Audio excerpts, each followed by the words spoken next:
सूत्रधार में सुनते हैं पंचतंत्र की कहानियां।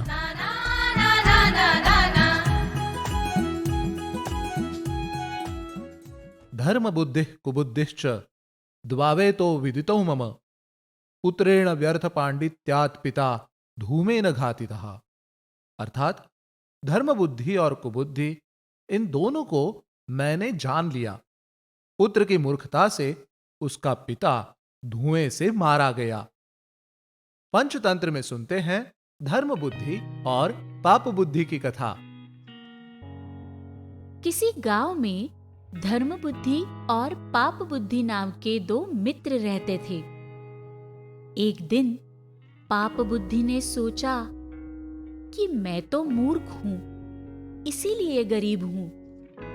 क्यों न धर्म बुद्धि के साथ मिलकर विदेशों में जाकर व्यापार करूं और फिर इसको ठग कर ढेर सारा धन कमा लूं।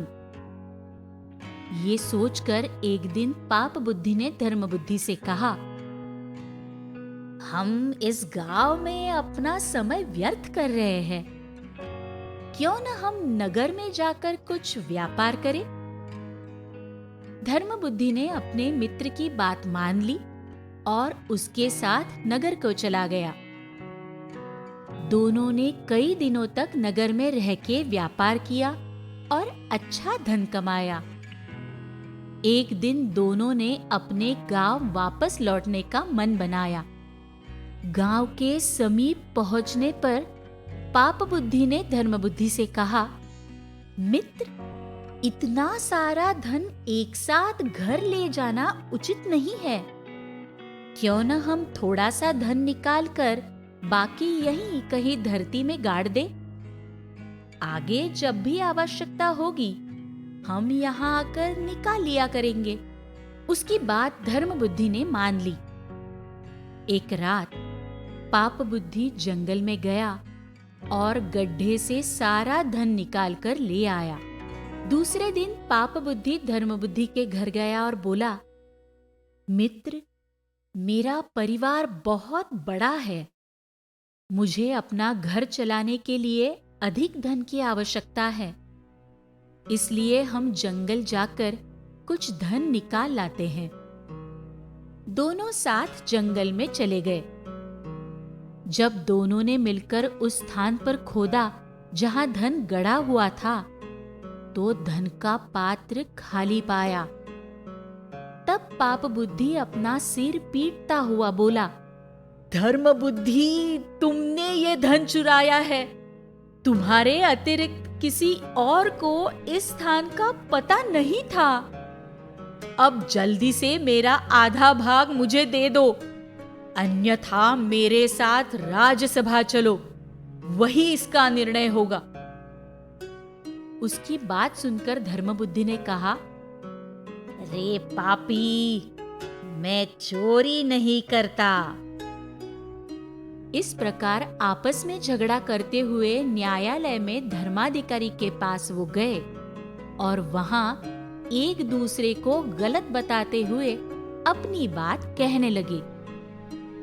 धर्माधिकारी ने कुछ अधिकारियों को सच का पता लगाने के लिए नियुक्त किया। पाप बुद्धि उनसे बोला, मेरी बात के साक्षी स्वयं वृक्ष देवता है, उनके पास चलते हैं। अब वही हमें सच बताएंगे। उसकी बात सुनकर सभी ने अगले दिन सुबह जंगल में जाकर वृक्ष देवता से सच जानने का निर्णय लिया। रात में पाप बुद्धि ने अपने पिता से कहा, पिताजी, मैंने धर्म बुद्धि का सारा धन चुरा लिया है। अब आप ही मेरे प्राणों की रक्षा कर सकते हैं।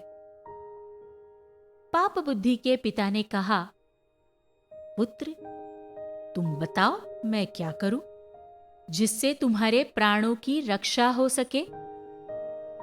पाप बुद्धि बोला, पिताजी, जंगल में एक बहुत बड़ा शमी का वृक्ष है। उसमें एक बड़ी सी कोटर है। आप अभी जाकर उसके अंदर बैठ जाओ। सुबह जब न्यायाधिकारियों और गांव वालों के साथ आकर मैं पूछूं कि सच सच बताओ, तब आप बोल देना कि धर्म बुद्धि चोर है।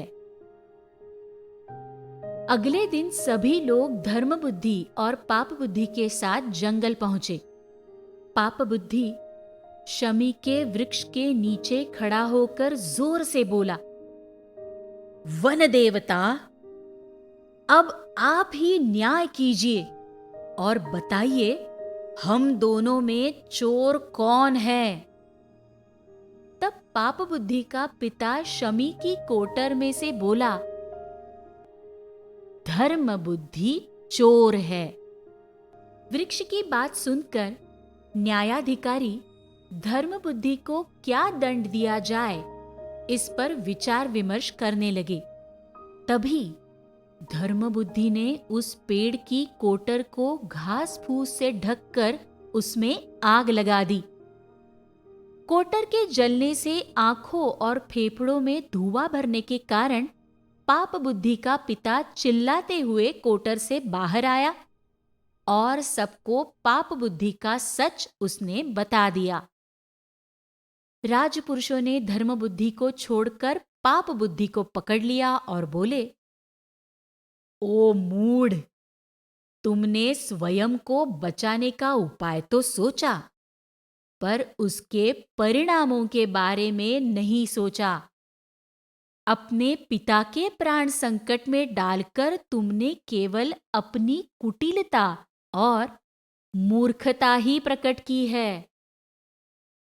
इसीलिए कहते हैं कि मूर्ख पुरुष को ज्यादा कुटिल युक्तियां नहीं सोचनी चाहिए।